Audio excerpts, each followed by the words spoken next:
talking about the sports you do and don't know, both within and surrounding Baltimore. Don't ask him about preseason games, oh no, stuff and things in Griffin Basso. Despite it being on the internet, he can call it what he wants. So Glenn Clark Radio, Glenn Clark Radio, Glenn Clark Radio.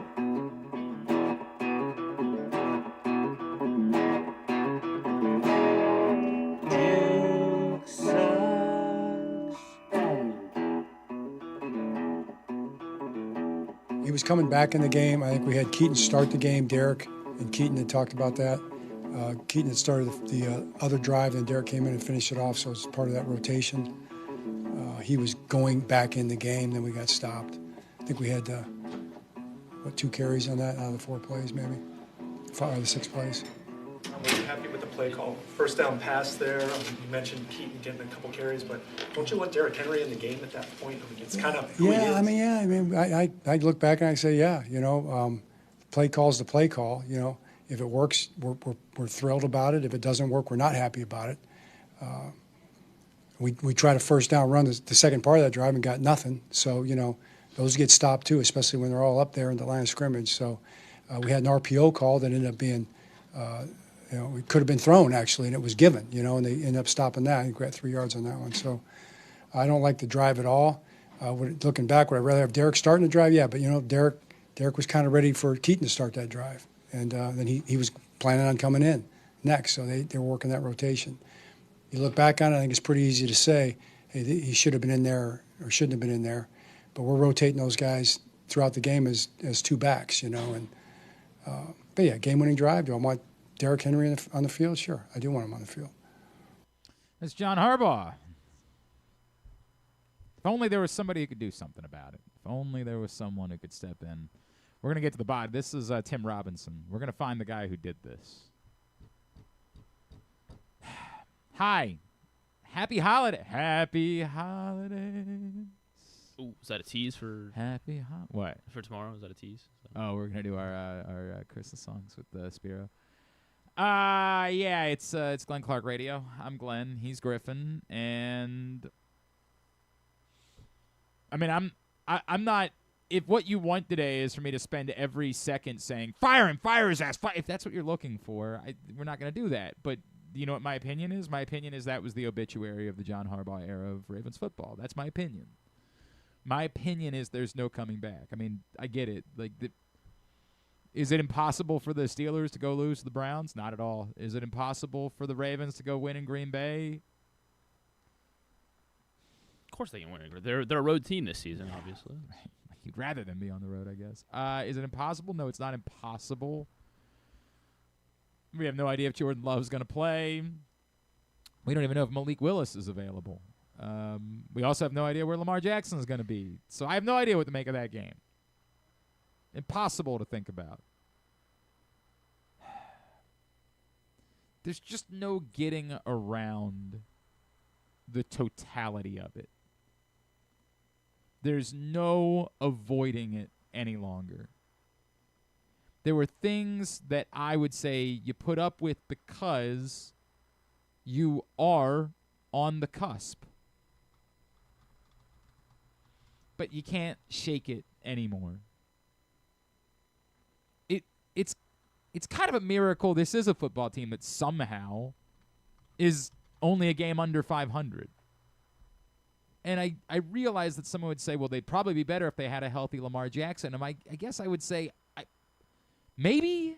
Like, by that, do you mean a fully healthy Lamar Jackson? Like, if we're still convinced that part of the story is that Lamar Jackson wasn't good because of the injuries, then maybe it would be different if they had a fully healthy Lamar Jackson. Maybe. But there's no escaping the totality of the issues. Like, as I said, last night was kind of a microcosm of the story of the 2025 Ravens. They just didn't do anything well. They weren't an abomination, but there's nothing that they do. There's nothing they do that makes you say, this is why I'm confident they can get the job done. In moments, you could say the defense played well enough. Like at the half, they'd only given up 10 points. That's competent. But were they playing well? They're forcing turnovers, I guess. Yeah, Like, they got a that's- turnover yeah. when the Patriots were about to score on the first drive, right? Like, they got a turnover when they were about to score again before the half. Like, that's the difference in at least 6, if not 10 points. I mean, they weren't going to get a touchdown at the end of the half, but they were going to get a field goal, and they could have They got really the showed the touchdown on Patriots how foolish they were for trying that fake punt. That was I mean, that was insanity. The defense didn't play well. They played well enough that maybe they could have been bailed out. It's not a good defense. It was a defense that was so awful that we kind of accepted a lower standard afterwards because it was so awful to start the season. They're not good. Offensively, they don't really know what their identity is. Like, they figured out again that they were supposed to be a run-led team. And going into the game, remember those numbers that Derek Rackley gave us last week about how bad the Patriots' run defense have been? Like, that should have always been the plan. Always. And they figured it out eventually, but they're still a mistake-prone team that has turned the ball over. It was their special teams are bad, save for their punter. It was all of it. The shame is, as tough as I've been on Tyler Loop, and look, Tyler Loop is not an NFL kicker today, but he actually did have one good kickoff last night. They couldn't go cover. It's just flatly bad, all of it, and they're too capable. Like, this is the part where we're gonna kill Marlon Humphrey, and I get it. Marlon Humphrey had a rough night, save for the pick. But Marlon Humphrey isn't incapable of playing in the NFL. He's a liability outside one-on-one. That's not his skill anymore. He can't do it.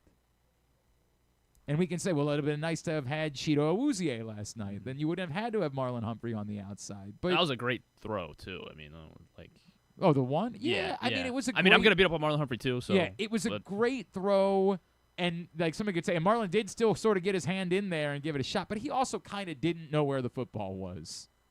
Like, he really didn't. He was kind of lost because he's not really an outside corner at this point.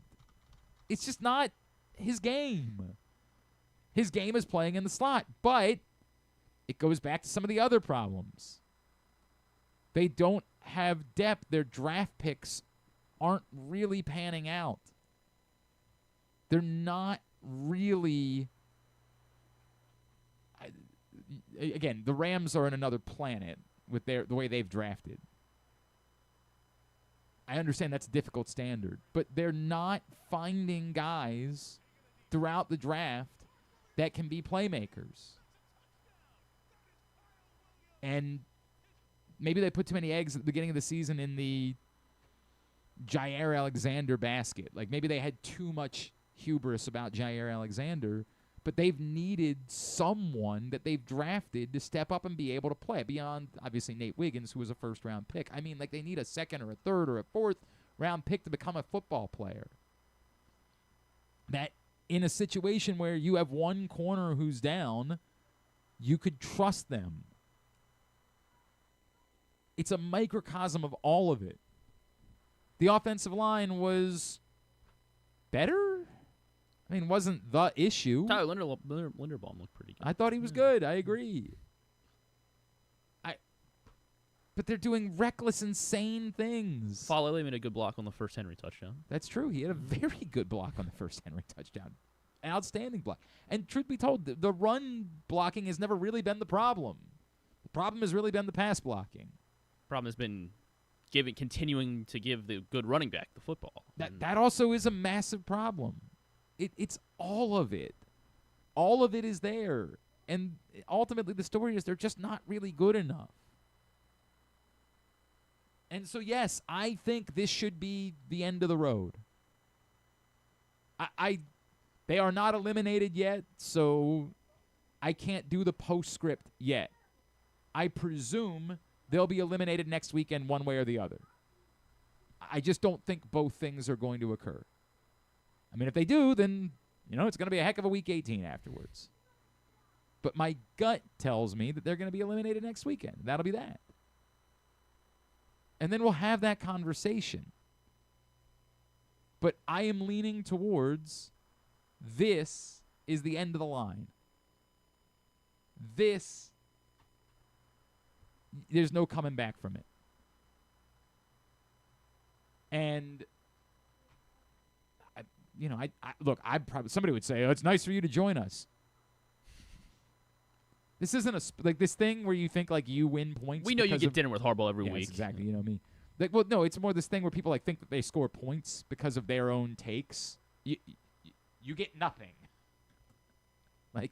There's not being right about a take has never gotten you anything. You have nothing to show for it. You have no dollars. It is brainless. And I don't even know that you were right. I still think the Ravens probably were right to not rock the boat. This thing where people try to make it seem like it would have been easy for them to fire a Super Bowl winning head coach coming off an AFC Championship game appearance. Well, they just should have kept Mike McDonald. We just say it so breathlessly. Because we've decided we're right. And it's an insane way to operate a business. It's not something you can actually do.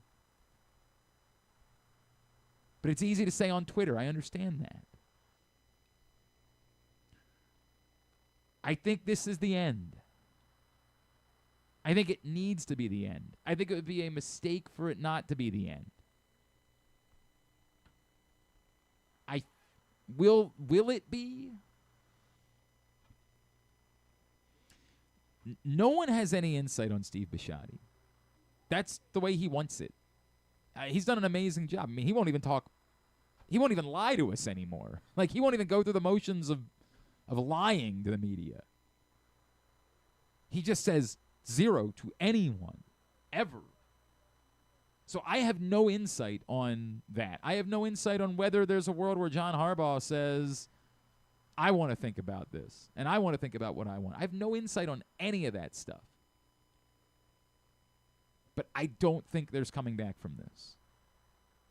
I don't think there's coming back from it happening again with a blown fourth quarter lead. And I've been defensive of that and said you have to have a lot of fourth quarter leads in order for that to be the case. But you have to win enough of those games to justify it.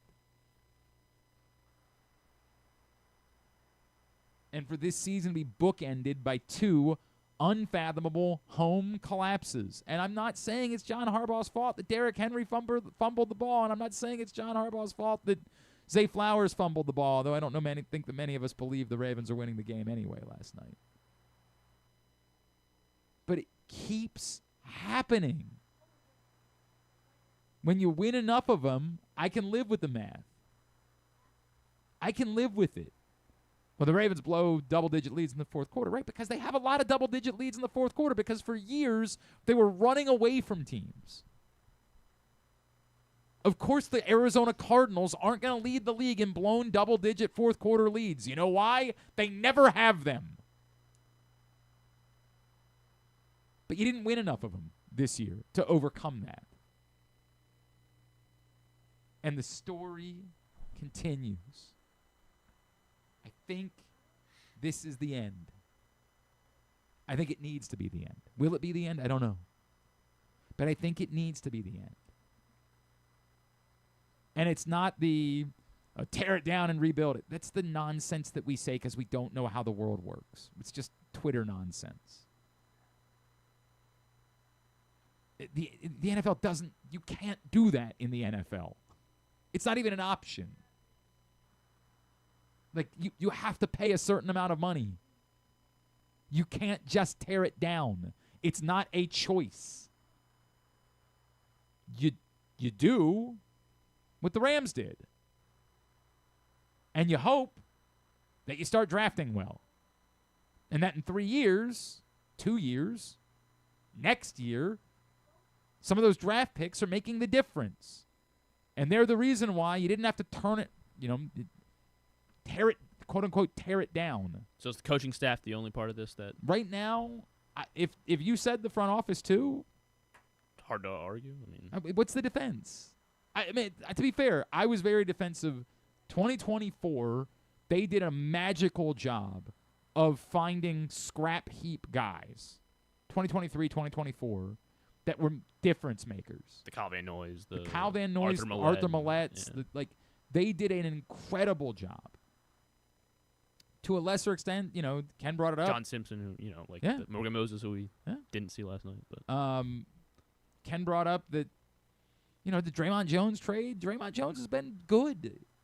I don't want to oversell that. Like, I think he's been their best pass rusher last night. He certainly was, and he certainly has been since he arrived. He's still not, He's not. He's not. he's Myles not a Garrett. game changer. Well, nobody's Myles Garrett. Yeah, He's that not. Was that was the wrong comparison. Yeah. But he's a good football player. Alohi Gilman has been a helpful football player. But how do you measure that against? Why hasn't it worked with Mike Green? Why has that been the case? Why hasn't it worked with any of the edge rushers that you've drafted? Why hasn't it worked with David Ajabo? Why didn't it work save for one season with Odafe Owe? Like, how do you measure those things? Careful. Thank you. My kids are here, so They're keeping. They're watching you.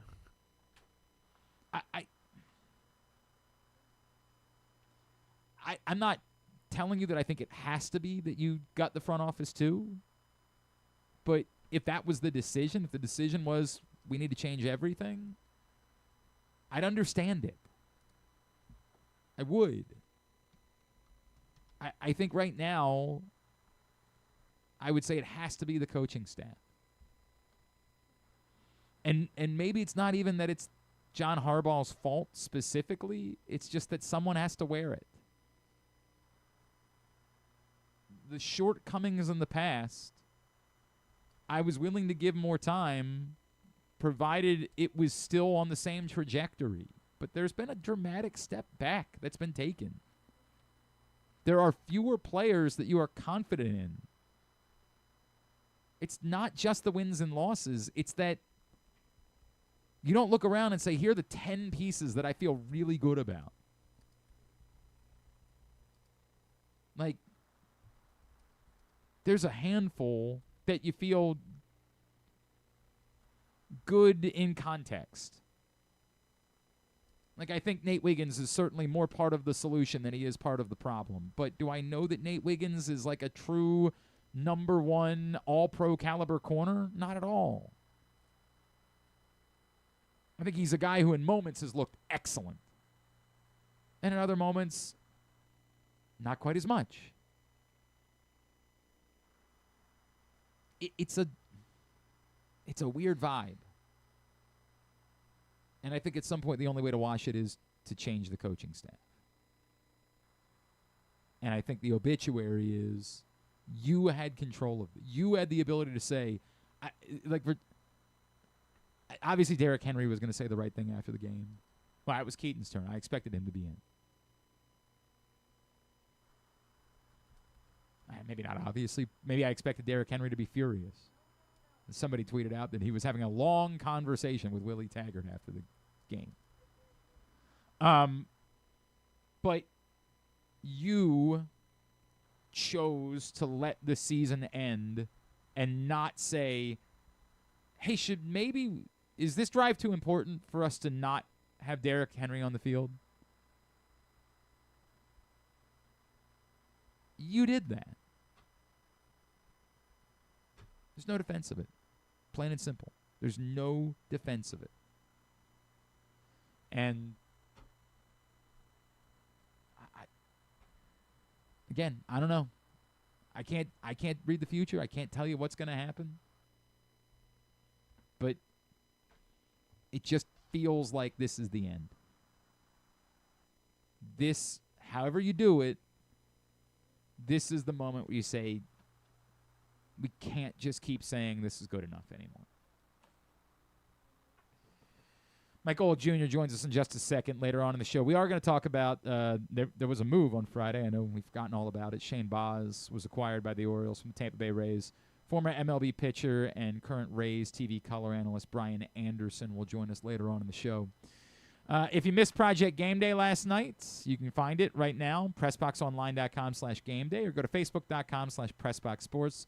Click on the Videos tab, YouTube.com/PressBoxOnline, PressBoxOnline.com/video. We will do at least one more Project Game Day. If the Ravens are alive going into Week 18, then somehow, some way, I'll promise you we'll do one for then. But we'll be there Saturday night following Ravens-Packers. Myself, Rita, KZ, Stecca, Griffin, and former Ravens linebacker Tyus Bowser. Come hang out with us for that. It's all brought to you by 1-800-GAMBLER, helpmygamblingproblem.org, as well as the Costas Inn and Live Casino and Hotel. Project Game Day, every game day, at least as long as the Ravens are playing a football game that still technically matters. PressBoxOnline.com/GameDay. Had to do this a bit earlier on because of his schedule, but our friend Mike Golic Jr. joined us right here on GCR.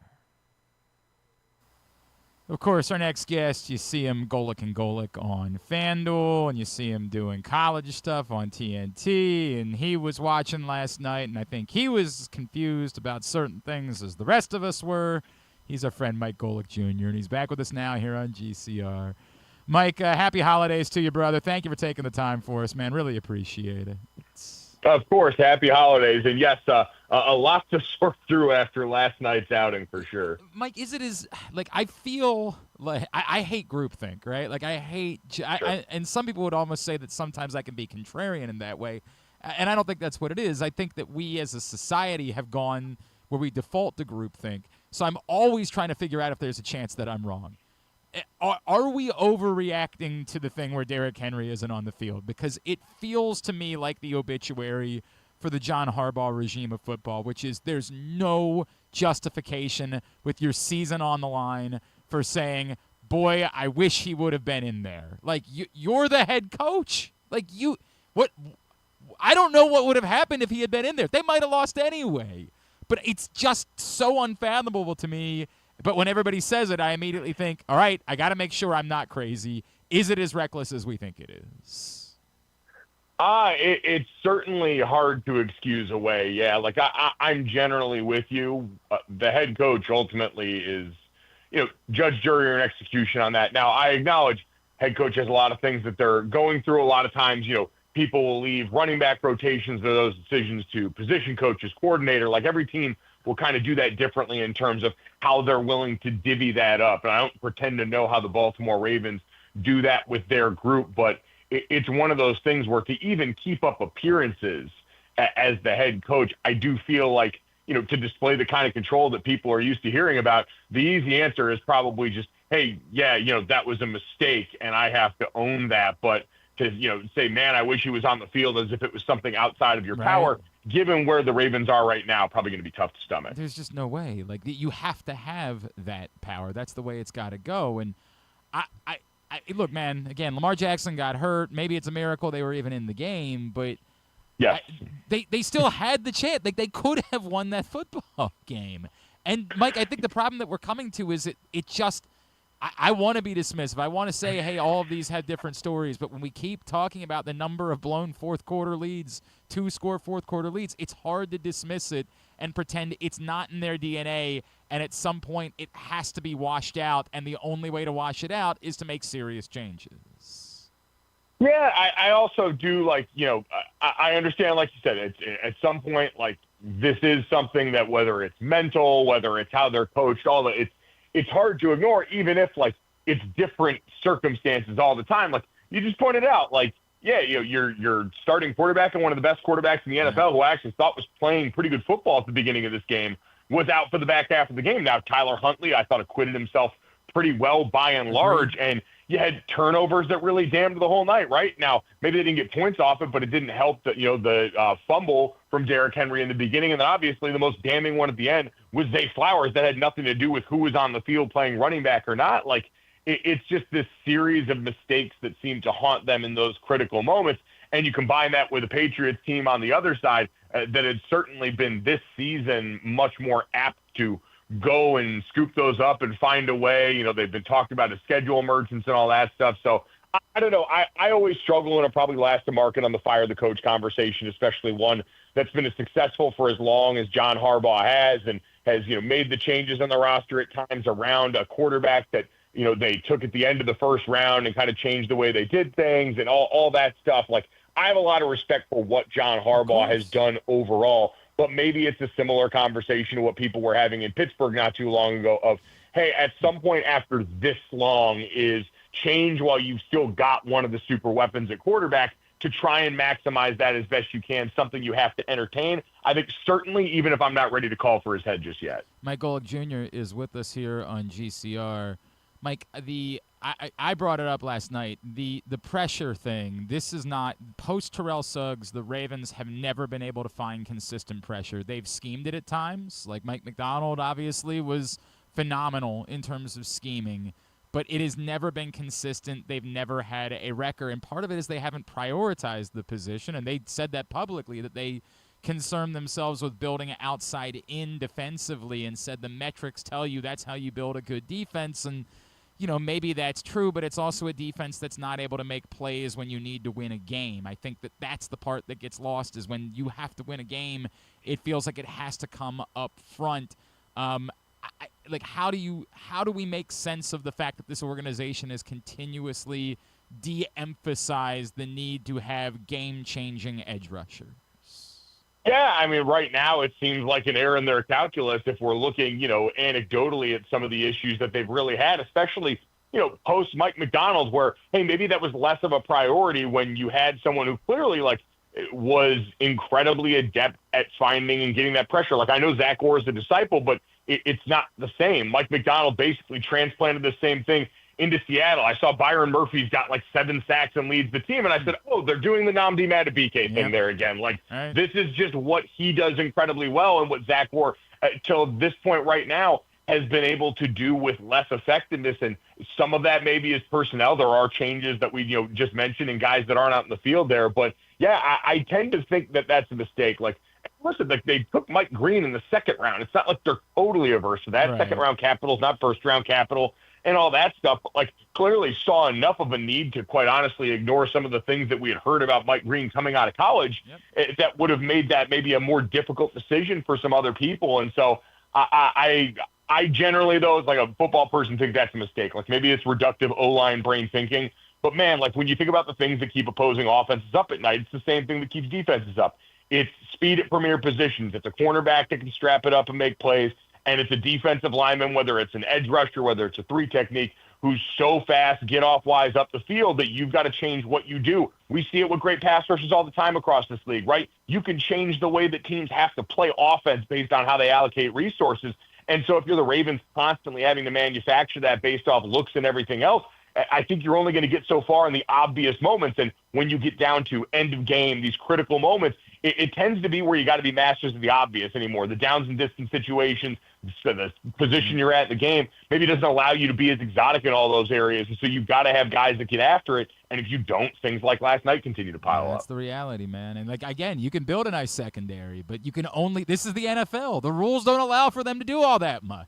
Like, they're going to get called for a hold at some point on a critical third down, like, you know, happened last night. That's the way that it's going to go.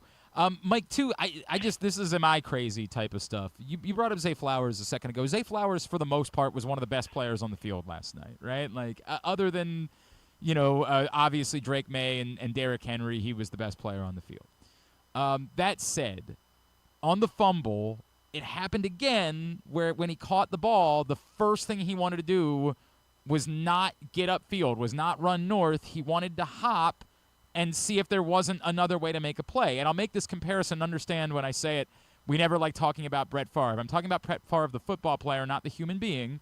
Brett Favre, the football player, they lived with a lot of stuff. He was a gunslinger. He was going to throw the ball to the other team a good bit because of it. That was going to happen, but you lived with it. Is Zay Flowers good enough or dynamic enough of a playmaker that we live with the hopping and the times where you just want to say, get upfield, go take the yards that are there? Is he that skilled, or do you sort of find yourself scratching your head when that's his first move constantly after he catches the ball? I mean, listen, as a former, offensive lineman, my first thought is always like, hey, just get upfield and take the 3 yards there. But I think he's dynamic enough to have earned the right for that, but also not like number one receiver enough for it to be something that can't change a bit going forward. Like, it's picking your spots, and maybe a moment last night, as big as it was and the high leverage as it was, serves as one of those spots where, hey, that becomes more of a coaching point that maybe he's willing to accept now, because I still want a playmaker like that. And he is a playmaker. Like, even if he's not a traditional number one receiver and someone I think of in that, upper tier of the top receivers that we talk about in the NFL, he's still a very good to great wide receiver by NFL standards in his role. And so I don't want to take away the stinger that he has there. I just maybe want him to be a little bit more judicious about it in the right moments. And I think banking a moment like that last night could end up being something that helps that teaching point land a little bit, to say, hey, we still want you to do this, but pivotal moment late in the game where we just need yards and times of the essence. Hey, let's get up, let's get down, let's live to fight another play and not feel like we've got to win it all in one moment, even if you feel like you're capable. I think the tough part, and I think it goes back to the conversation about John Harbaugh, the coaching staff, is it's that after the fumble when he was trying to dive for the end zone against the Chiefs in the AFC Championship game, where, again, he's trying to make a play, but to your point, just not the time. And it comes on the heels of them losing the playoffs last year when insanely Mark Andrews was running east to west. And then, holy hell, what was that at the end of the first half last night? And again, that's Mark Andrews. Like, that's not a young player. That's one of the more established players on the entire team and someone that you respect a great deal, and they just gave more money to. And that these things continue to happen, it's just hard to shake and say, how is it not drilled into their head? How can a player this deep in his career possibly think that it's okay to do something like that? Yeah, I do think, and listen, like for that play there, like I always wonder on some of those, are there little wrinkles maybe built in, but like in general, I do also think this is a team that's pushing a little bit right now, right? Yeah. Based on where they're at in the season, based on, at that point, I think Lamar Jackson was out at that point when he made that spot. Like, I do always think that the best effect that a like high profile star player has is they calm everyone else down. Like when you've got Lamar Jackson and he's humming at full speed, the rest of the roster goes, okay, he's got special baked into his DNA. Like he'll do the great things. I can just go out there and do my role and we're going to be fine. And now all of a sudden, when you take that out of the equation, and Tyler Huntley, who your organization's familiar with and has a bunch of time with these guys, is in there, but he's not Lamar Jackson in all the ways that you become accustomed to. And so maybe subconsciously, maybe it is a actual decision where the other players on the roster who are next closest on the rung to Lamar in terms of the playmakers start to go, all right, maybe I have to do a little bit more now. And that's generally where I think mistakes can come up and start to happen, is when people start to push maybe a little more than they need to in spots that they're not accustomed to.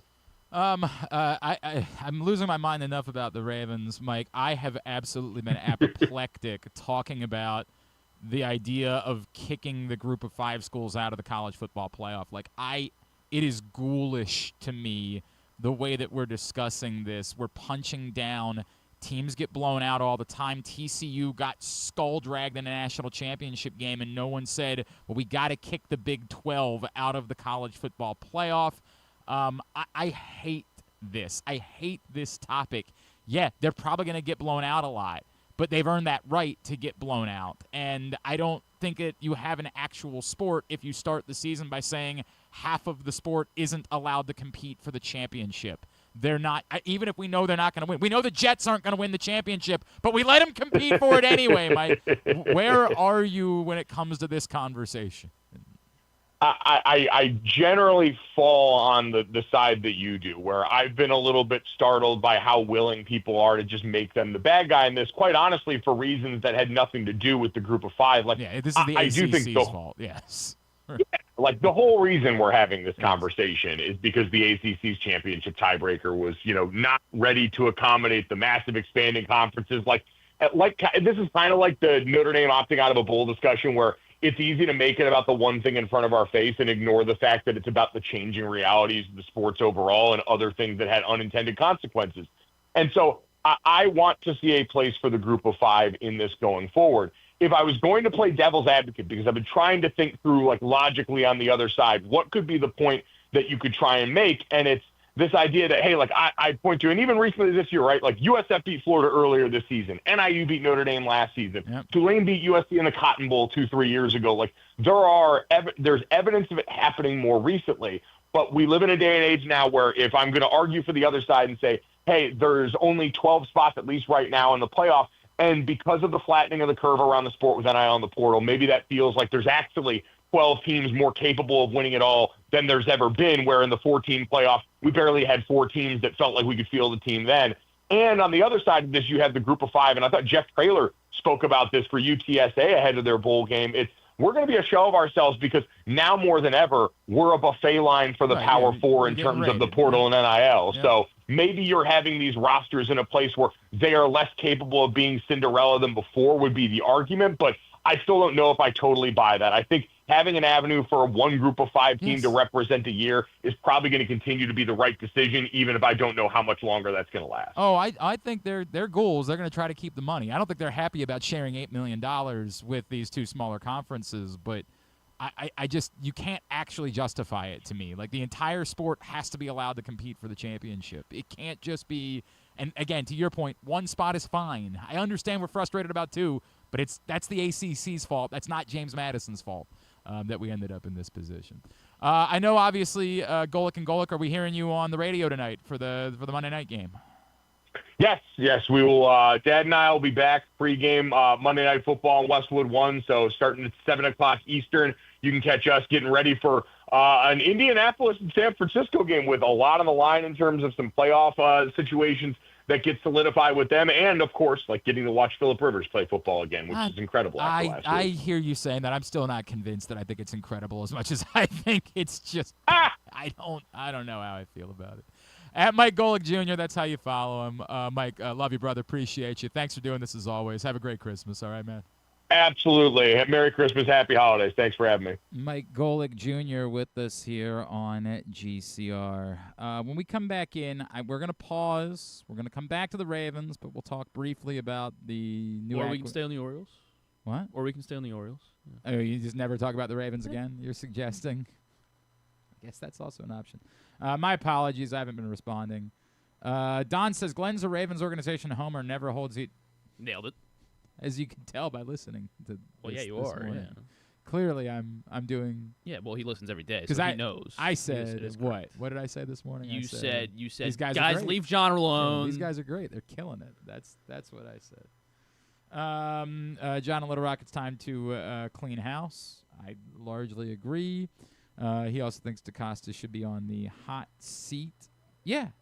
I mean, hot seat. I agree with.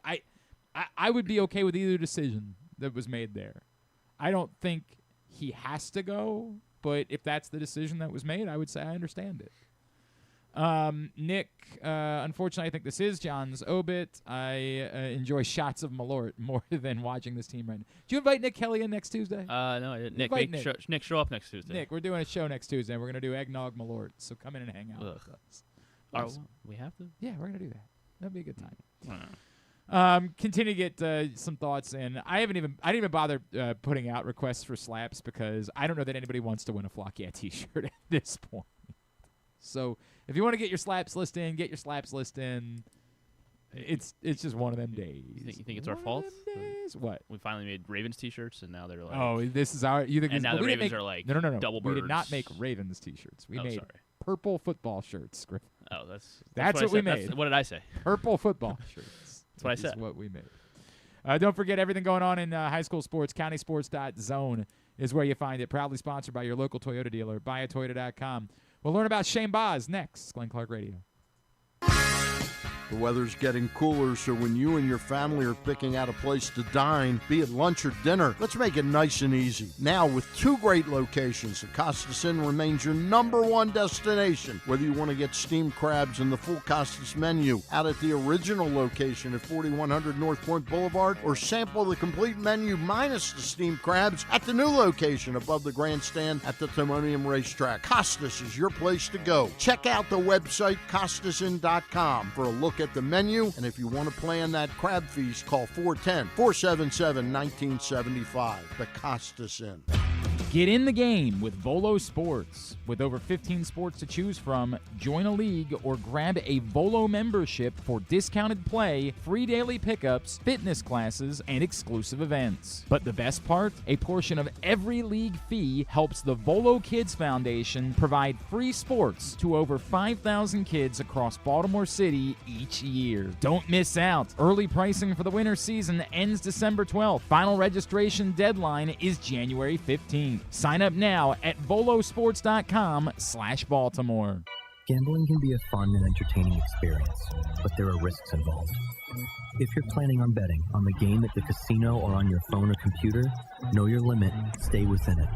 Set a budget and a time to stop. Remember, gambling isn't a financial solution, and it doesn't mix well with alcohol or drugs. Know the risks and have a plan before you begin gambling. For free and confidential services, call 1-800-GAMBLER 24/7 or go to helpmygamblingproblem.org.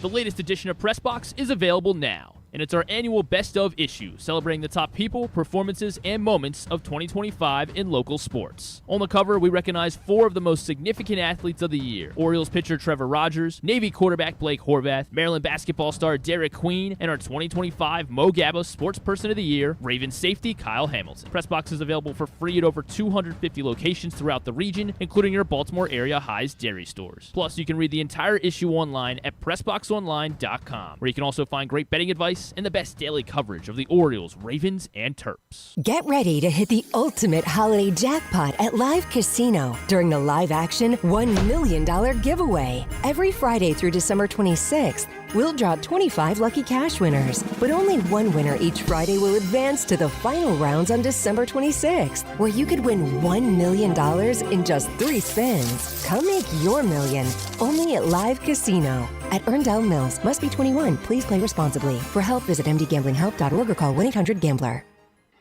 Contrary to what some people believe, I actually like this guy when he sleeps. Glenn Clark, talking sports. All right, back in here on GCR as we continue along on a Monday edition of the program. We will.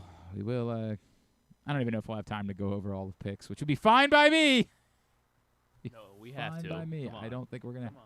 I'm going. Are you going to the Towson game today? I don't think I'm going to make it today. The hell's going on with you? This should be like your Super Bowl. This should be like the day of the year for you. It's very unlike you. I'm taking the kids and my dad to the Towson game today. They play. I've already forgotten who they played today. Oh man, it's who do they play today? Griffin. They play. He's trying to get somebody on the Sacred Heart, right? That's who they're playing today. 2:00. And it's Dollar The Dog. Pios, come on. That's right. It's Dollar Dog Day at the Towson game today. And what? And Dollar Beer? And Dollar Yeah, Beer, I'm yeah, not. yeah. I'm not partaking. But we're definitely doing Dollar Dog Day. That's going to happen as Towson plays Sacred Heart this afternoon. All right. Aside from the Ravens, there was other news this weekend, or at least since the last time you and I talked. Friday afternoon, the Baltimore Orioles made a significant trade, acquiring Shane Baz from the Rays in exchange for a number of prospects that were very well thought of, including Michael Ferret, Slater DeBroom. Pretty significant trade. Let's find out more about the Orioles' new pitcher. Joining us now, TV color analyst for the Rays, a former MLB pitcher himself. He is Brian Anderson, and he's back with us here on GCR. Brian, it's Glenn in Baltimore. Happy holidays to you. Thank you for taking the time for us. Absolutely. No problem. I mean, listen, things are starting to heat up as we come down towards the end of the year. And before you know it, we're going to be talking about when guys are starting to report to spring training. So, yeah, I'm ready to go. Tell me about Shane Baz, Brian, because in moments he's looked brilliant. He's looked like a guy that we talk about upside, that he has all of it. But obviously he wasn't very good at home a season ago. What is all the good, the bad? What exactly are the Orioles getting in Shane Baz? Well, I will tell you this. A great kid, great family. You're going to love his dad. Shane's dad, his name's Raj. He is a workout fanatic. Put it this way. Every time I'd run into the guy, he'd give me a big hug and completely realign my back. I mean, just a big, strong, great character, very outgoing. The interesting thing is Shane, and I had talked to him about that. I'm like, your dad is so out there. You're just a great guy. And Shane is much more reserved, a hard worker. He's a guy that takes a lot of pride in his craft, always looking to improve. He's got excellent stuff. He's a great kid, competitor. He has all the attributes that you're looking for. To your point, I think what the Rays have been looking for and hopefully what he's able to deliver with Baltimore is just more consistency, because the stuff is there. And you're right, he can be absolutely brilliant. And then other times it kind of gets away from him, and it gets away from him in a hurry. But he's got a ton of upside. He's still learning himself. An interesting stat here, his slider at the beginning of last year, he's got a great four-seam fastball, sits at the top of the zone, a lot of power, averages about 97 miles per hour, an excellent knuckle curveball. I mean, a true 12-6 curveball that works very well off of that fastball. And then he had a slider, and the slider was giving him all sorts of issues at the beginning of the year, and it's a pitch that he completely went away from and kind of turned it into a cutter. Didn't really change the grip, but just started to throw it a little bit harder and tried to make it into a cutter, because the slider, it was just getting in the way, of some really good outings that he was putting together. And my little factoid on that, for the season, came through 1,194 four-seam fastballs, 1,194 four-seam fastballs. He gave up 8 home runs. For the season, he threw 82 sliders, gave up 6 home runs. So it was a pitch that was really giving him issues. And he just, like I said, he junked it. He junked it after about the first 2.5 months of the season and turned it into a cutter. And so between that pitch, trying to develop that cutter, the changeup is improving. He went from kind of like a straight change to more of that kick change to get a little bit more movement on it. And that's a pitch that's still in development, but shows an awful lot of upside, especially when you combine it with that 97-mile-an-hour fastball. Now you've got 2 pitches you can play off of that with the 12-6 curveball, right, and now that changeup. So he's got the stuff. It's just about the consistency. And if he is able to put that together, you're going to have an absolute gem on your hands. Yeah, everybody's raved to me about that curveball. Like, I've heard that from a lot of folks around baseball. I brought up the home and away thing, Brian. Is it as simple as, because he was dreadful, right, at home, like a 1-5 whip, and was getting tattooed. Is that as simple as they were playing in a glorified minor league stadium and balls that would have been out somewhere else were turning into home runs there? Or is it more, hey, you make a lot of starts at home, he had bigger problems, it wasn't just the stadium he was pitching in? I think it's a combination of both. I definitely think that the stadium at times hurt him. Maybe even it became a little bit mental, where you start to dread pitching at home because of the crazy wind patterns and the way that the ball would, on certain days and certain evenings, the ball would just jump, especially out to right field. So that definitely played a role. But I think more than anything else, it's just putting together the consistency of the delivery. Because there were games where you would see him, for 3 or 4 innings, you're just like, wow, this guy is unhittable. And then all of a sudden it would get away from him really quick. All of a sudden the mechanics would get maybe a little bit sloppy. He'd start landing on his heel just a hair. And when you land on your heel, all of a sudden you start to pull pitches. They lose their movement. They lose command. And guys they're trained now for velocity. It's nice to have it, but you still have to have an idea on where you're putting it and where you're locating it, or you're going to get hurt. So again, I think it's just the consistency. I definitely think that the home field at Steinbrenner did not help him, but I don't think that was the complete cause either. We're chatting with Brian Anderson, former MLB pitcher, Rays color analyst. He's with us here on GCR. Brian, the fact that he made all the starts, came back from the injury, is part of it maybe just, again, like sort of learning how to pitch after going through the surgery, and what is that part of maybe what explains some of the inconsistencies from a year ago? Yeah, I mean, you're trying to build confidence back, confidence that you can go out and make every start. Now, he's been able to do that, and he finished the season on a high note. His last couple of starts, he threw the ball very well, and so I think that was good for him to go into the offseason feeling good about not only how he was throwing when the season ended, but at the same time that he was able to make all the starts. I think that becomes a huge mental block that you need to get past, coming through a surgery like that, where there is a lot of, he missed a lot of time. And so you're getting back in the swing of things. You're building confidence in your body, in your stuff, in your ability to make all the starts and be dependable. And he was able to do that. So I think that this was a year that the Rays were really looking for him to make a big jump. And so I think that's why, to trade him within the division with the feeling that he's going to make this big jump is a risk. Mm-hmm. But that's why I think that, Eric Neander said that once they got to the haul of players that they were able to get from Baltimore, it became a threshold that they had to consider. And ultimately they decided, to be able to do that. That's the way that the Rays do business. But they also know that this could come back to hurt them, because Shane's going to have an opportunity to maybe pitch against the Rays 4 times next year. And, those could be 4 long nights for the Rays if he's on. What is he if he puts it all together, Brian? Like, what's the comp? Like, given his stuff, if he puts it all together, what is Shane Boss? Wow, he's a top of the rotation guy. He is, because he's very stoic. That's the thing. You don't see real emotion from him. He is out there to do a job, and he is very businesslike on the day that he pitches, and that's kind of his public persona. Again, going back to his dad, who was so gregarious, and he's out there gregarious and just an outgoing personality. Shane's a little bit more reserved, a little bit more businesslike, and but he definitely has top of the rotation stuff. There's no question about it.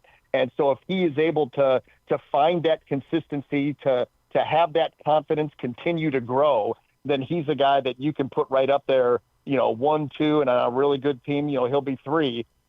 He's got that kind of stuff. Because again, you've got that 4-seamer that he can sit at the top of the zone pretty consistently. It's going to be in the upper 90s, 96 to 99. And then that knuckle curveball is absolutely filthy, as you've been told. That is absolute truth. He's got a nasty curveball. The changeup has been improving. And if he can find a niche where that cutter can work for him, now you've got 4 pitches that are going to be, above average to plus that he can work with.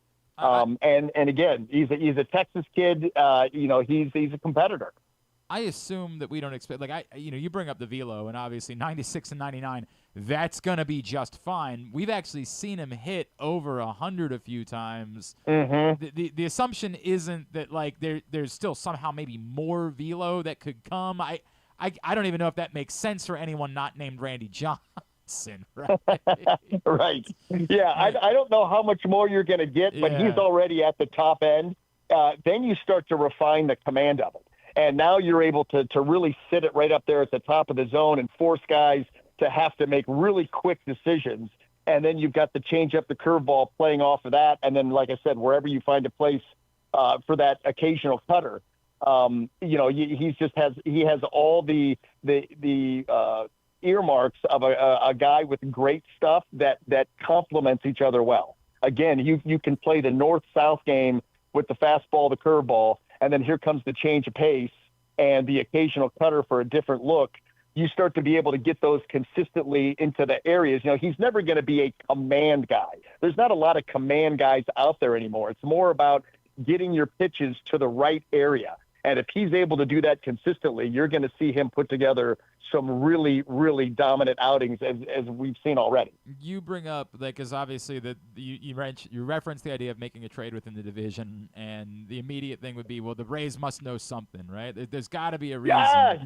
But you think this is just about the haul they were able to get, which I agree. This is an incredible price the Orioles pay. Yeah, and I think that's what turned the tide. That is the way that the Rays have done business. Usually with a guy like Shane, they're not going to trade him until he's about to make the big money, where he's got, he's about to turn to free agency, that's when they usually make the trade, but they make it a little bit sooner in this case within the division, which, by the way, it does raise red flags. Like, wait a minute, what are they? But I think it was about what they got back. I think it was about what they got back, and it's a gamble that this organization, they take it from time to time, and they have to try to stay. This is a team that they don't like to rebuild. So they want to be, competitive every single season and feel like, hey, if there's a way that we can find our way into the playoffs and we get hot at the right time, we can ride that to the World Series like they did, in 2008 and in 2020. And so they want to always be relevant and always be competitive. And sometimes that forces you into making a very tough decision. And I know that Eric Neander, and knowing him pretty well, his comments were, we weren't very comfortable making this trade, but we couldn't turn down what they were offering. And that's what Baltimore knew that they had to do if they were going to bring him in, especially within the division. Yeah, and selfishly, I sort of feel like we really threw Cedric Mullins in as part of that trade too, because I would have liked him back here in Baltimore for a little while, given that the Orioles don't really have a center fielder on the team. It's one of the few areas. Brian, where are you at with the division at this point, right? Because there is excitement in Baltimore. Obviously, Pete Alonso's a game changer. The Orioles have never really done anything like this, like in their history. Maybe not their history, but in modern history, they haven't made a move like this. And they're still talking like there's going to be another pitcher that they could be brought in. But, like Dylan Cease just came into the AL East too, right? And the Red Sox obviously are busy making moves and bringing in Contreras. Like, what do you make of the division, which we talk about constantly, but maybe is once again shaping up to kind of be a murderer's row at this point? It is, and I will be so anxious for the season to start because again, you just alluded to, these teams are not done. They're going to be still looking to make moves. The Yankees, all they've really done at this point was sign their own guys.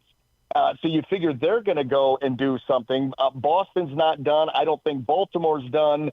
Toronto, coming off of a World Series where they were so very close to becoming world champions, they have their eyes set on finishing the job next year. And like I said, the Rays always looking to be competitive in a sneaky way. I think that they're going to be a team that, it'll be interesting to see what they do going forward because, not only the Shane Baz trade, but they trade Brandon Lau, one of their big bats, Jake Mangum, who is a very serviceable, he started a lot, a fourth outfielder, good speed, good bat to ball skills. He's going to hit for a good average and plays the game the right way, plays the game hard, good defender.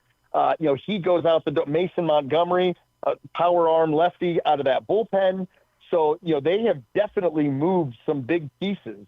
And so it'll be interesting to see what the Rays do to try to supplement that. Because, again, they're not going to take a back seat to anybody. They can't spend like some of the other teams, but they're always going to be relevant. So it is going to be division games are going to be fun to watch because they are going to be heavyweight fights. There's no doubt. And it already is shaping up to be that way. And like I just said, and like you feel too, these teams aren't done. They're going to be looking to make another, move or two or three to try to put them in the pole position because it's a very, very difficult division and could shape up as being, next year maybe the best in baseball. Brian Anderson, really appreciate spending time with us today and looking forward to chatting more as we do indeed get closer to the start of the season. Have a great Christmas. Thank you so much for doing this. Let's talk again real soon, all right? Absolutely. Merry Christmas. And we'll catch up soon when the dust settles and they get ready to start throwing haymakers. Thanks, Brian. Appreciate you, man. All right. Brian Anderson with us here on GCR. Appreciate him taking the time for us.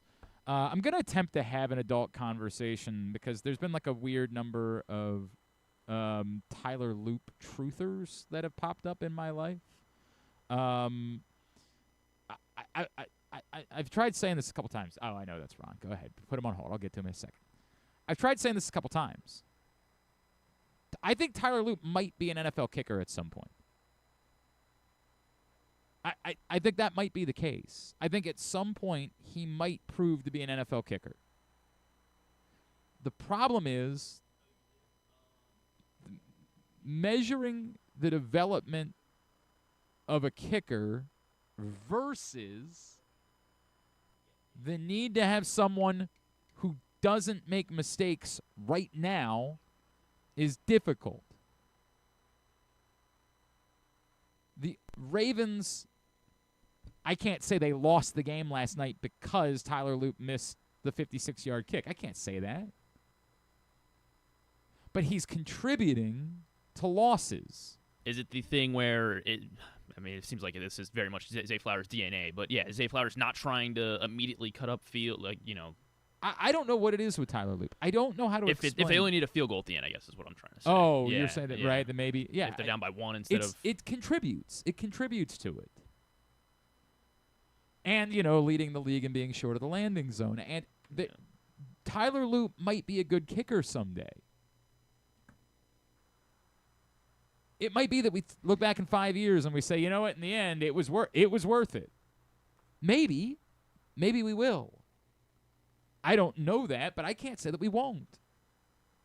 Yes, he has made the majority of his kicks from inside 50 yards. Missed a couple of extra points, unacceptable, but he's made the majority of his kicks from inside 50 yards. It's not like he's incapable of kicking a football. But the standard for an NFL kicker has never been higher. The standard isn't that you can make 46-yard kicks.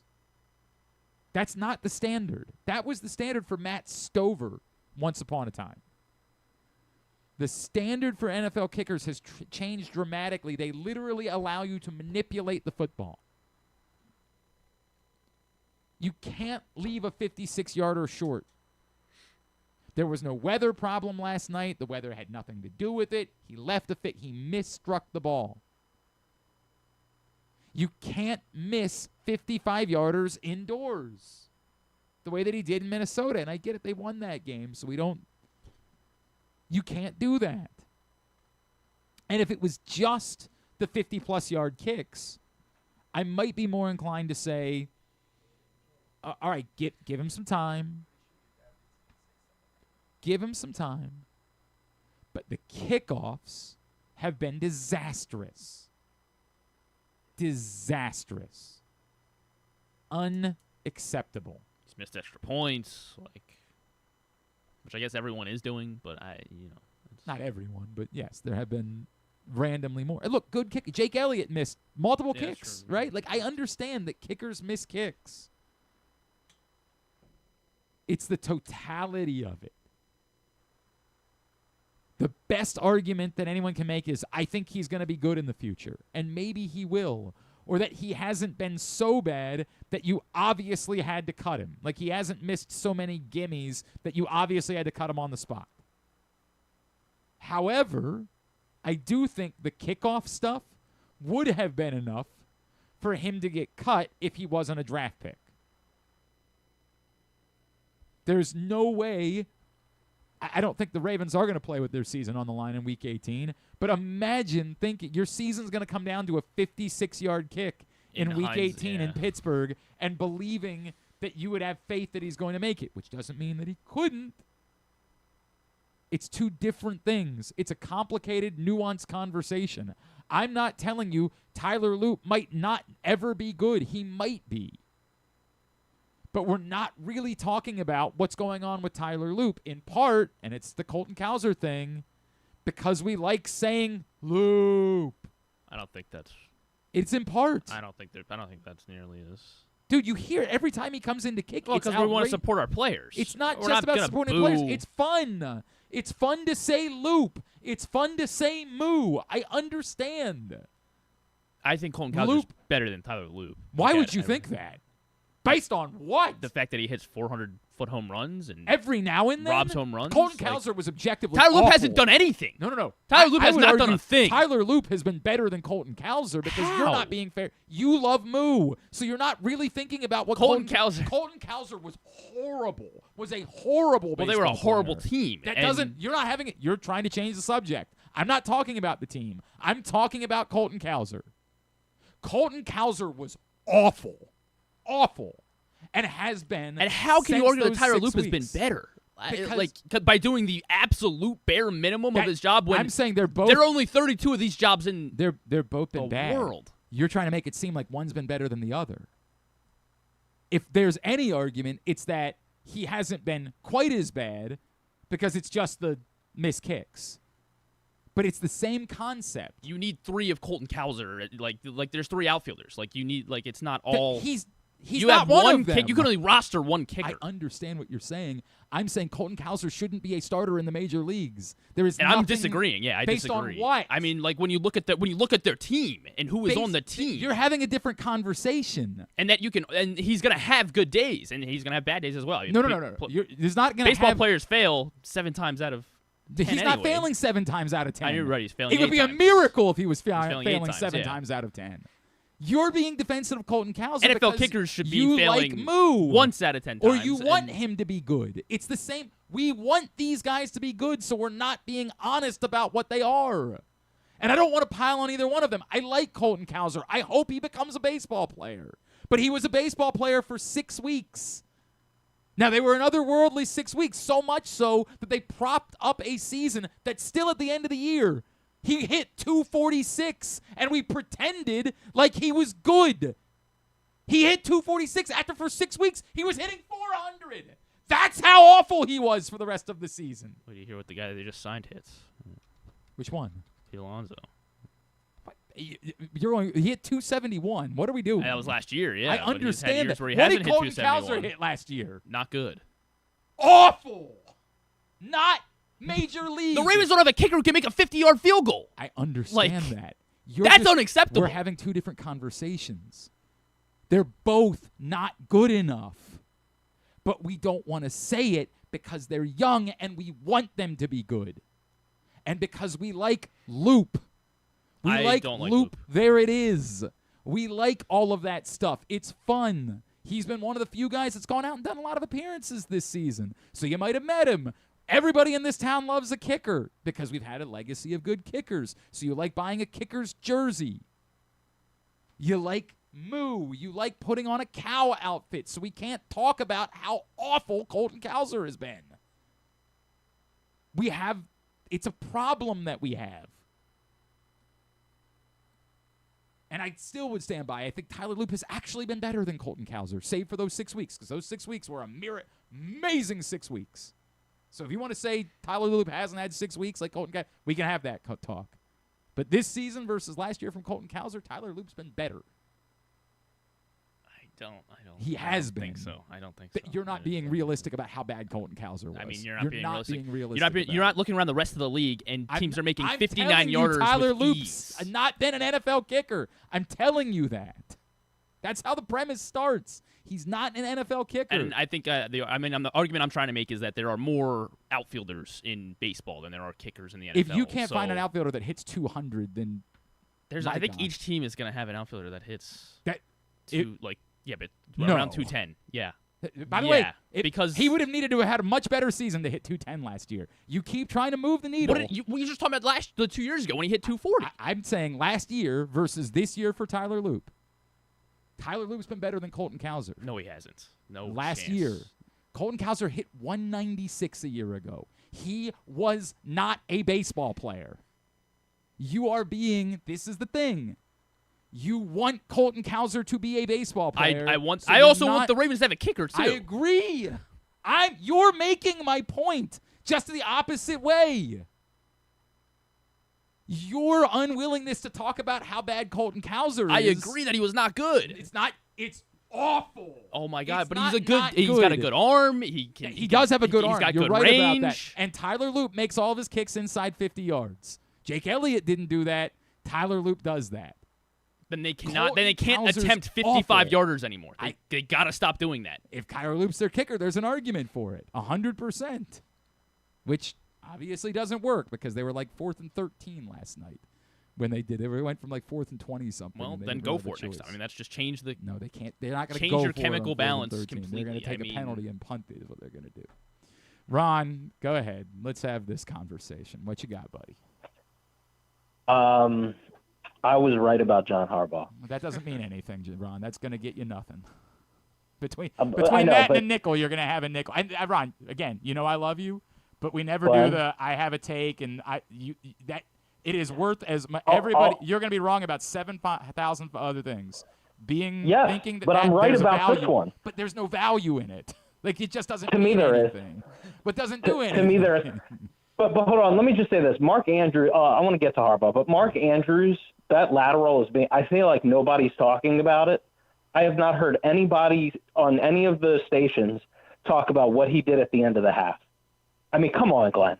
That was one of the most idiotic things I've ever seen. Well, I mean, you haven't been listening to us. We've been talking about it. It's insanity. Okay, I was driving, but I didn't hear you. You agree with that, correct? It's insane. Yes. Okay. It's utterly insane. Okay. It can't Thank ever happen. I mean, like that was. I honestly was hoping that it was like a play, that they actually were trying to do some hook and lat. Like I didn't. I thought that was insane. Like him to do that I thought it was one of the most selfish things I've ever seen in real live time. But look, the Harbaugh thing. Yeah, I'm getting a little laugh because yes, I believe I've told the truth, and I understand there is value to me in it. But the bottom line is, Glenn. I think the culture of the Ravens. I don't know what play. I think it's all gone. Like I think, like to me, it's been yes. I don't want to hear about the injuries. Bisciotti has to make the decision now. I don't think you can't run this back with him. Also, I don't want to use the scapegoats. I don't want it to be Monken or like we, you know how many years we've done that where we've moved the coordinator. I'm aware. I'm quite aware. Ron, I don't think I've said already 3 times a day. I think it's time. I think that was the obituary. Okay. Like I think that was the end last night. I also think that you're wrong in your premise that I was right because you wanted him fired 6 times, and I have no idea I have no idea if another coach would have led them to the AFC Championship game 2 years ago. Like you're basing the premise on if I just keep saying something, then because I'm right this time, it means fair. I was right the previous times. I have no idea if you're right. Now, I think at the moment it's reached its expiration. Here's what I'll say. You're right. I can't. You may disagree. That's fine. If they had a different head coach during this Lamar Jackson era run, in my humble opinion, they would have at least made it to 1 Super Bowl by now. We'll never know. We'll never know. I don't have any proof of that. That's my opinion. I'm entitled to my opinion. You're entitled to yours. They would have at least made it to at least one Super Bowl by now. Look. And I don't want Tecasa to get a free pass. He has done a poor job here as well. And I think he's going to come back and have to rebuild and retool some things. It'll be very curious who they pick as the next head coach. But the argument that you and I hear, Glenn, all the time, if Harbaugh goes, then, who's the next guy? We didn't know who John Harbaugh was. I hate that argument. Look, it's relevant in some extent. If what you're doing is working, then just ripping it off for the sake of taking a lottery ticket is something that you can do at any time. That's where that argument comes into play. You can take lottery tickets whenever you want to take lottery tickets. We all waste plenty of money on lottery tickets over the years. But the only reason to make that something that you do is because what you're doing isn't working. And that's been the problem, and I'm not coming down on you. It's been the problem when we've had this conversation over the years. No one wants to acknowledge that on the whole, it's been working. There have been problems. There have been more. No, on the whole, it's been working. You don't accidentally get to this place. You don't accidentally win all these games. And to say, well, it's only because of Lamar Jackson. Fine. That's the way it is with every team. Glenn, if you're saying we've had success in the regular season, is that your definition of working? That's absolutely working. See, that's where I look. We've had regular season success. I get that. I value the big boy, big money games, the games down the stretch in the playoffs when you need against the best teams. I think it's been a failure. We just see it differently. I get it. He's won a lot of regular season games. He has won Super Bowl. I can't ever take that 1 Super Bowl away from him. The bottom line is you agree that it is time. I think you finally are on board. I think this is the end. To me, I don't know if they'll do it, but to me, this would be the end. How would you feel if they brought him back next year, you personally? Me personally? I mean, Ron, I don't live and Yeah. die over that. Like, again, you're more concerned about being right than I am. Like, if they bring him Well, back no, next well, year, no. I'm Well, gonna no, but root- hold on, just I'm gonna root not like necessarily hell about that they win a Super Bowl. That's what I'm No, gonna I do. understand that, but like that's fair. We're different, but I'm saying, how would you feel like actually believing like you're just gonna just go with it? I mean, tell me what the team looks like. Do they go out and get Trey Hendrickson in the offseason? Because then I'm going to feel a little bit differently about it. Do they go what? There's a lot of stuff I need to know. I felt pretty good about the roster they put together this year and ended up being wildly disappointed by it. So, you know, like it's a complicated conversation.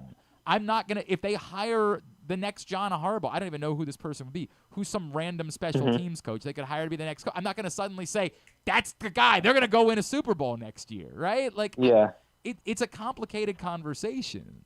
If they bring back John Harbaugh, I just don't know how as a fan. Look, I'm a different type of fan than most people. I get that. No question about it. I'm an extremist. But what I'm saying is as a objective observer fan of this team, I don't know, and you're there, like you believe it's going to happen, or you believe this was the obituary. I just don't know how you can move forward and just say, oh, he's back, we'll just try it again and we'll run it back. Like, I don't know how you can do that. I just really, I don't know how you can mentally say that to yourself and lie and say, oh, it's the injuries. But one last thing, are you going to the City Open this year? I'm going to try to. I hope, Ron. I definitely hope. I hope you go because you know, that event's got a lot of really good awesome. players, Yeah, and I'd like you to come out. But you know, I've been there. I've been before. I'll come back. I know, but well, you can't. I think it was when did you come? Was it when Serena and Venus? I came the Nadal year for sure.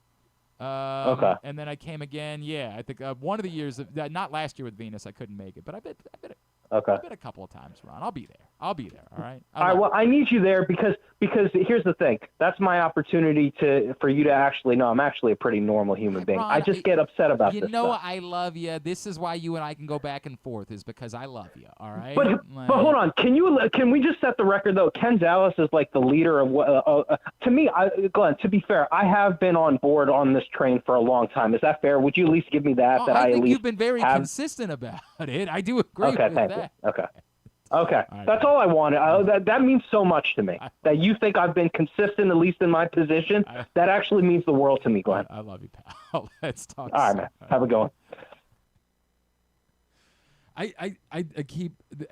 We're in a bad place as a society because that's what we have. It's about, was my take correct? Which again, it gets you nothing. With that and a nickel, you have a nickel. It is of zero value. And I also can't, like those of you that think that like you're scoring point, I said a year ago John Harbaugh should be fired. I said 5 years ago that John Harbaugh should be fired. It's suggesting that you know that somehow it's this, they would have won a Super Bowl. Yeah, would they?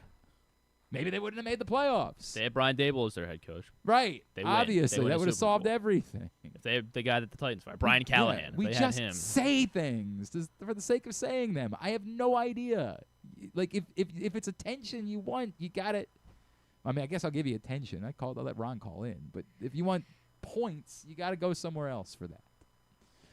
Come back in. We'll get a tidbit. We'll get tubular. I guess we got to do abbreviated slaps and picks because we just don't have time. But people are going to be disappointed. That's all. I'm sure. That's all coming up. It's Glenn Clark Radio. Get in the game with Volo Sports. With over 15 sports to choose from, join a league or grab a Volo membership for discounted play, free daily pickups, fitness classes, and exclusive events. But the best part? A portion of every league fee helps the Volo Kids Foundation provide free sports to over 5,000 kids across Baltimore City each year. Don't miss out. Early pricing for the winter season ends December 12th. Final registration deadline is January 15th. Sign up now at volosports.com/Baltimore. Get ready to hit the ultimate holiday jackpot at Live Casino during the live action $1 million giveaway. Every Friday through December 26th, we'll drop 25 lucky cash winners, but only one winner each Friday will advance to the final rounds on December 26th, where you could win $1 million in just 3 spins. Come make your million only at Live Casino at Erndale Mills. Must be 21. Please play responsibly. For help, visit mdgamblinghelp.org or call 1-800-GAMBLER. The weather's getting cooler, so when you and your family are picking out a place to dine, be it lunch or dinner, let's make it nice and easy. Now, with 2 great locations, the Costas Inn remains your #1 destination. Whether you want to get steamed crabs and the full Costas menu out at the original location at 4100 North Point Boulevard, or sample the complete menu minus the steamed crabs at the new location above the grandstand at the Timonium Racetrack, Costas is your place to go. Check out the website costasin.com for a look at the menu, and if you want to plan that crab feast, call 410-477-1975. The Costas Inn. Gambling can be a fun and entertaining experience, but there are risks involved. If you're planning on betting on the game at the casino or on your phone or computer, know your limit, stay within it. Set a budget and a time to stop. Remember, gambling isn't a financial solution, and it doesn't mix well with alcohol or drugs. Know the risks and have a plan before you begin gambling. For free and confidential services, call 1-800-GAMBLER 24/7 or go to helpmygamblingproblem.org. Looking for Baltimore's premier waterfront dining experience? Head to Nick's Fish House, located in the Baltimore Peninsula. Enjoy crabs all year long, plus happy hour Monday through Thursday from 3 to 6. Planning a celebration? From rehearsal dinners to corporate crab feasts, Nick's is the spot to make it unforgettable. And the fun doesn't stop there. Live music fills the air every Thursday through Sunday. Check out the full lineup at nicksfishhouse.com. Nick's, it's where Baltimore comes to eat, drink, and play by the water. Make the most out of every day in your Toyota RAV4. Available in hybrid or gas-only models. A RAV4 can get you where you want to go in style. Check out buyatoyota.com for deals on new RAV4s from your local Toyota dealer today. Coming back in here with Glenn and the other guy, Garrett, whatever his name is. You know who they are. All right, winding down. Oh, hello, winding down for a moment. What happened there? We were doing so well, and then all of a sudden, something happened. I don't know. I don't know if we should mess with it, but something did happen. I don't know what it was. Leave it. There we go. All right. Just needs my magic, Yeah. Quickly, I'm sorry, we can't do a whole thing on picks recap. It's not even because I was terrible. I was terrible. I went 2-7 this week. I'm in trouble, like serious trouble. I'm only 4 games up on our power bottom at this point. Like, it's bad. Now, some of that, anybody who's Paul and Kyler aren't trying too hard. Yeah, thank God. Those of you, if you're celebrating that you got a pick or got a point this weekend on Ole Miss, no, on Chicago, get the F out of here. What do you mean? Well, we were better. Yeah. Like this is the eternal issue I have. Like we recovered the fumble. Yeah, process versus result. Like, I got the wrong result. The onside kick, I didn't have the wrong process. Green Bay should have covered without their quarterback. Maybe you should have known. Yeah, that's exactly. I should have known. I should have known. Just like I knew Ole Miss was going to roll. I bet on an alt line Ole Miss by 30 as well. So I was happy about that. Good for you on that. Good for you. Tulane, God. What? Tulane, just a joke. You hate Tulane, and that's fine. You're allowed to hate Tulane. It's totally within your God-given right to hate them. It probably says something about you. And by the way, it is fitting that it's amazing. In Europe, they try to do a Super League, right? And the fans revolted to the point where they actually caused they couldn't play their games because the fans revolted on the idea of a Super League. This weekend, the same weekend, ironically, that people chose to spend their time watching a pillow fight, the American fans were like, please give me a Super League. We are a deeply embarrassing culture. Deeply embarrassing. I don't know when it happened. I don't know how it happened, but it is deeply, deeply embarrassing. Would you be proud of me if I said I didn't watch? I mean, it's certainly a step for you. I'll give you that much. I fell asleep right after the Alabama game. So it's a step so I didn't turn in it that on. process for you. But we are a deeply, deeply embarrassing people. Like, let's root for the big companies. Let's root for the people that have all the money, right? Well, we were rooting for Anthony Joshua, though. Is he the big company? Or is he No, I'm rooting for it. Just doesn't exist. I don't want to see Anthony Joshua win the fight. I don't want him involved. It's embarrassing that he would participate. You don't want him to box anymore? No, I want him to box. Who? A boxer. He did. No, he didn't. Yeah, dreadful. It just wasn't for a belt. That's why you're upset. That's probably what it is. It's the belt. That's a great point. So yeah, I'm in trouble. Griffin remains 4 games up. He went 5-4. John and Little Rock moves within 4 games as he went 6-3 this week. Don't scare John. Weird bit. This is a weird week because there's only like one bowl game that is any good at all. Is that the Pop-Tarts Bowl? I think so. And there's not really 9 meaningful NFL games, so this is going to be an awkward week. Let's for pick. picks. Let's do something fun then. Nope. Let's pick like the. Nope. We're gonna just pick. We're gonna do like guaranteed rate bowl or something. What's the game? Aren't the military bowl? Who are the team? The Raiders are playing somebody in a race for the number 1 pick. We might pick that bowl. Okay. We might pick that. The game. tank bowl or something. Yeah. Is it the Raiders and the Giants? Maybe is that a game that's happening this weekend? I feel like there's a game between 2 of the teams that are in the mix for the number 1 pick, so we might pick that game. But yeah, brutal week in picks. Are we just gonna do all the Christmas games or? Probably. And you know what? I think I might be aided by. It might be helpful for me to just email the picks instead of. Oh, you think that's what it is? I think because we're not gonna have. We're gonna be off Wednesday, Thursday, Friday this week, so we're not gonna do a pick segment on the air. It'll just be web only. So that might be beneficial for me as well. That might be helpful. Brutal week in picks. Quickly, let's do slaps. Slaps the helmet. Oh, we're not going over every game? No, we're not. We don't have time. Talk about how smart I was for each pick. Congratulations. You went 5-4. Steelers. I picked the Steelers. I knew. Well, actually, that was one of the 2 games I got right. God, I thought for a second we were going to thread it perfectly where the Steelers covered and the Lions won. Yeah, it would have been great. Yeah. Would have been great. Slaps are brought to you today by the Stand the some Fan. Good games this week. In the NFL? Yeah. There's a couple. They're brought to you by the Stan the Fan Variety Hour.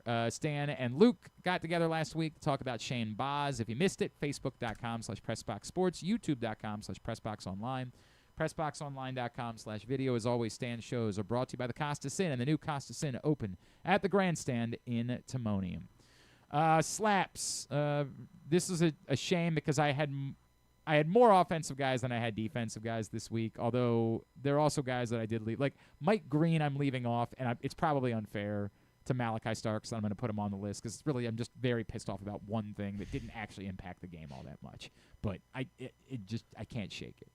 My number 5 is where I put Zay Flowers. It's almost unfair to put him on the list at all because he was one of the best players on the field, but it's not just fumbling in that spot. It's fumbling in that spot when it's the same thing.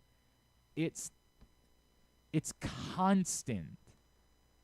I thought Mike Golic's point was well taken, which is like maybe the rest of the game, it's okay that you're trying to make a play. But right now in this moment, like the lack of game awareness to understand the only thing you can do in this spot is go get the yards, keep things ahead of the sticks. You're not scoring a touchdown from here. You're not. Zay Flowers was great for the majority of the game. But it's just too consistent that it's get upfield. Stop always thinking there's a bigger play to be made. Constantly, and especially in that spot, it can't happen. So he's my number 5. That's why he's gonna be one spot higher for me. I mean, yeah, they're not, they don't score. They're not where they are probably without him, but also he is the guy that you can pinpoint several times over over his career. You can pinpoint him for the reason that he's the reason that they've lost games because of a fumble. That's not for fourth quarter fumbles. Like that. The fact that that's happened more than once is insane. So yeah, he's number 4. Number 5 is Keaton Mitchell for me. I mean, I think there's like Bateman could be on this list. He didn't have a catch. Likely hasn't had a target. I know who the other offensive guy that's on your list. Like Henry could be on the list for fumbling. Keaton Mitchell was bad. Like the easy solve to this is also, hey, Keaton Mitchell, maybe just do your job and don't average 1.4 yards per carry. You got 9 carries and he did nothing with them all game. His longest run was 5 yards. So there's everyone. This whole list doesn't matter who's 2 through 5. Everyone knows who number 1 is, and that's that's what this list is about. It's funny because I don't know that I thought Keaton Mitchell was quite as bad as you thought he was. Now maybe he wasn't effective at all, and right? it's just kind of, and he's on the list for existing. Like it should if Henry was the only running back on the list. That's the problem that I have with that is that it feels like it's more. I'm really angry that they didn't give Derrick Henry the ball. He got 9 carries and had 13 yards. That's not the NFL. My good. number 4 is Malachi Starks, and it's probably unfair to Malachi Starks, who didn't really have a bad game, but you have to tackle, man. Like this, it's just so emblematic of the problems. You have to tackle. Malachi Starks isn't good enough at other things to say, I can live with the fact that he's only going to throw a shoulder into somebody. He has to tackle and wrap up. And look, I think that was the 3 and out anyway, that first drive of the second half. So it didn't matter. But it's just so infuriating. It's so infuriating. What do you do that you think you can just be the one to throw a shoulder into? Wrap up. This is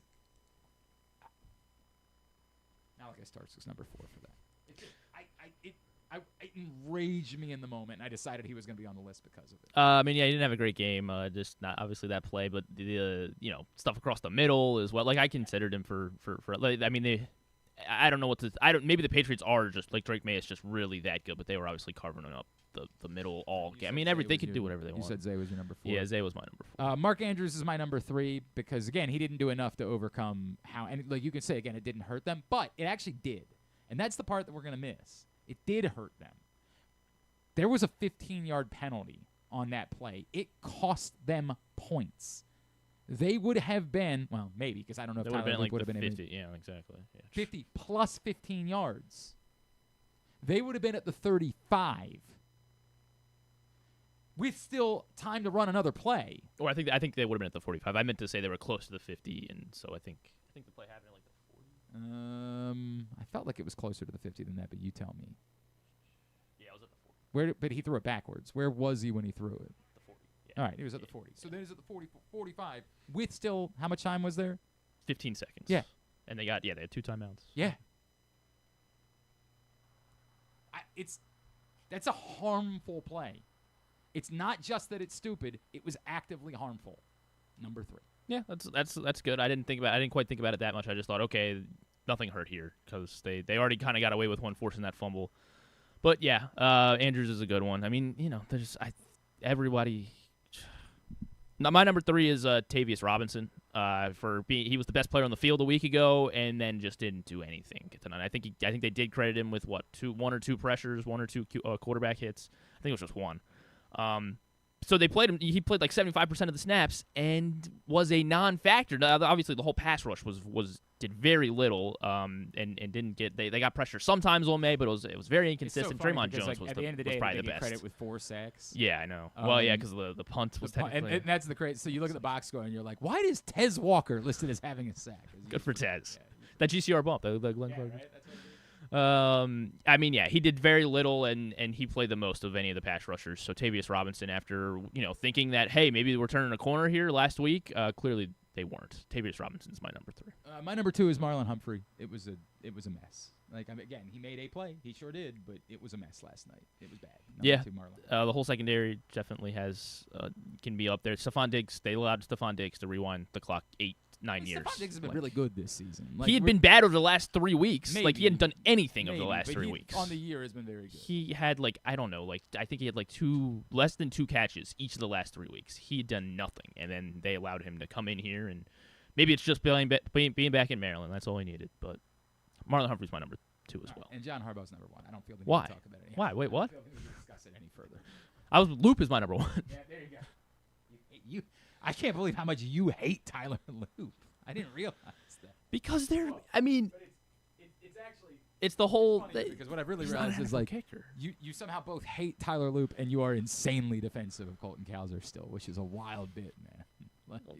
You just decide who you hate. I think he's at least. You're saying he's not a baseball player. I think he is a baseball player. Right now, he's not. I hope he is. I hope he becomes one. He is at most a late inning defensive replacement at the moment. Like that's what he's not a guy. And I'm realizing now we could have done picks if we hadn't argued about Tyler Loop versus Colton Cowser for 10 minutes. That's what we do here. Tidbit. We'll get these up at glennclarkradio.com a little bit later on. Tidbit's brought to you by Live Casino and Hotel. Best place to watch every big fight, every big event is Inside Sports and Social at Live Casino and Hotel. I got some good ones. I guess I'll have to save them. Avatar came out last weekend. Cost $400 million to make. 6th most expensive movie of all time. Do you know what number 1 is? The most expensive movie to make. Avatar. The new Avatar cost $400 million to make. It used to be Titanic, but that was only like $200 million. Yeah, it was Titanic for a while, and then they started, I know, right? Then they started making movies. Well, like at the time when it was Titanic, it was like $150 million more than any movie. Like it was. Yeah, it was 200 was Titanic. Are the other Avatar movies on the list? They're not above it. Okay. Well, they're in the top 6, isn't that? Titanic is still 12th. No. Is there a Marvel like Endgame? No. Endgame's below, was sub 400. Are there any Marvel movies on the list? No, not above Okay, it. Sorry, there is one. It's 5th. Is it Avengers? So it's kind of got somewhat of an. It's because they were creating it over like COVID and stuff. So I think it took them a little bit longer. Deadpool and Wolverine is number 5. Really? That's very random. Yeah, it is kind of random. Are there any Star Wars movies on the list? Yes, there are 2 in the top 4. I don't know what the new Star Wars movies are even called. We could be here for 6 years. Episode 8. Sure. 2019, The Rise of Skywalker is the most expensive film of all time. $490 million. Worth it. Everybody loved it. There you go. I liked it. Okay. Is that I it? like Ryan Johnson. I mean, that's number 1. Yeah. Okay. Would it be fun for you to guess the next 3? Not really. I mean, Jurassic Park, the Jurassic World Dominion, the one that came out in 2022, is number 2 all time, and then Fallen Kingdom is number 3. Okay, if you say so. All right. I don't like that. You don't like the things I like. I just don't like guessing movie franchise. Like, who can name which movie in a franchise? Some people like, can. It used to be the movies matter. Now we just make 70,000 movies, and you can't remember one from the other one. Yes, you can. God, they're doing another Toy Story after they. Oh, wait, we're going more on Pixar now? Yeah, Toy Story 3 was the end. That Toy Story 4 was pretty good. I guess I still. You're probably right. Toy Story 3 was probably the It was the perfect way to end a franchise. It was. Well, it's the same reason they do the Jurassic Parks now. Jurassic Parks kill at the box office. It. I get it. No matter how bad or good it is. Oh, I know. Tubular is brought to you by the print issue of Press Box. It is our annual best of issue celebrating the top people, performances, and moments of 2025. Go pick it up right now at your Baltimore area High's Dairy stores. Also on the cover, you see our 4 finalists for the Mogaba Sports Person of the Year: Blake Horvath from Navy, Derek Queen from Maryland, Trevor Rogers from the Orioles, and our winner, Kyle Hamilton. Go pick that up today. You can read it all as well at PressBoxOnline.com. Here's what's coming up tonight, totally tubular-wise. 49ers and Colts on ESPN and ABC at 8:15. And don't forget the Idaho Potato Bowl. Let's go. Ahead of that, Washington State, Utah Blue State. turf. 2 o'clock on Smart ESPN. turf. I'll be over at Towson. They take on Sacred Heart at 2 on Monumental. Coppins at Georgetown tonight at 6:30 on ESPN+. Everything else, go to GlennClarkRadio.com. Find it there. Anything non-sports? I know everyone's been asking for it, you specifically. We're finally getting it. The John Elway documentary. Oh, thank God. It's on Netflix. Elway. So yeah, go ahead and watch that or not. CBS did a Rob Reiner thing last night. Okay. So it's available on Paramount+. Awkward night for CBS last night. Very awkward. What I'm trying to you're think not of. aware? Like posts, like after the football. What happened They after had the football? a piece set to run on 60 Minutes and just decided like 5 minutes beforehand we're not going to run it. Was it about something that was or didn't get released Friday? It's just Into the mic. Oh, I can't hear you. they're not doing it. They're doing business a different way over at CBS these days. Okay. I guess I'm not aware. I'll have to look into That it. it? I'll have to read. We good? Yeah. Done? Okay. Very good. Thanks today to Brian Anderson. Thanks also to I forgot that Mike Golic Jr. joined us. We'll get that up in the greatest hits section of the There's a Christina Aguilera Christmas as well, and Christmas in Paris special tonight. tab at GlennClarkRadio.com. Tomorrow on the program, Spiro Marikis will join us in studio. We will do our top 10 Christmas songs that don't suck. Wow, it's gonna be a tough list. Top 10. I actually love Christmas music. I like Christmas music I know too. Spiro does not. Thanks, Spiro. But we're going to have some fun with that tomorrow.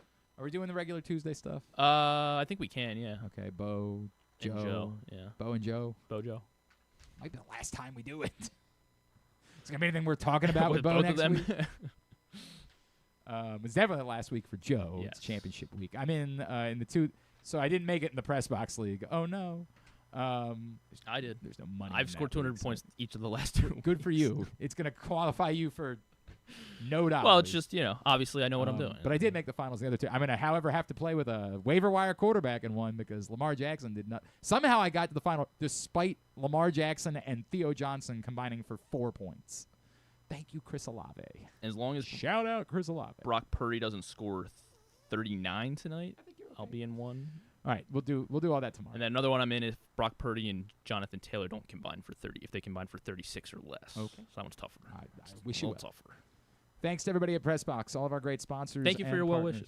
wishes. You know, you say I never care. I care. Yeah, you're right. Volo Sports, the Costas Inn, Live Casino and Hotel Maryland, 1-800-GAMBLER, helpmygambling.org, Nick's Fish House, your Baltimore area highest dairy stores, countysports.zone, your local Toyota dealer, buyatoyota.com. Thanks to Griffin at Griffin_Bass. Follow us Twitter, Instagram, and TikTok at Glenn Clark Radio. We need to get to 1,000 on TikTok. Yeah, follow us on TikTok. We're getting there, but we need pick that up. I think we're live on TikTok today. Yeah, so Okay. follow us. Go pick us up TikTokers. on TikTok, please. We do segments about Tyler Loop versus Golden Cows. That's what we do here. Have a great Monday. Well, when the teams are bad, Yeah, that's what we talk got. about. Have a great Monday evening. Go Towson. Duke sucks.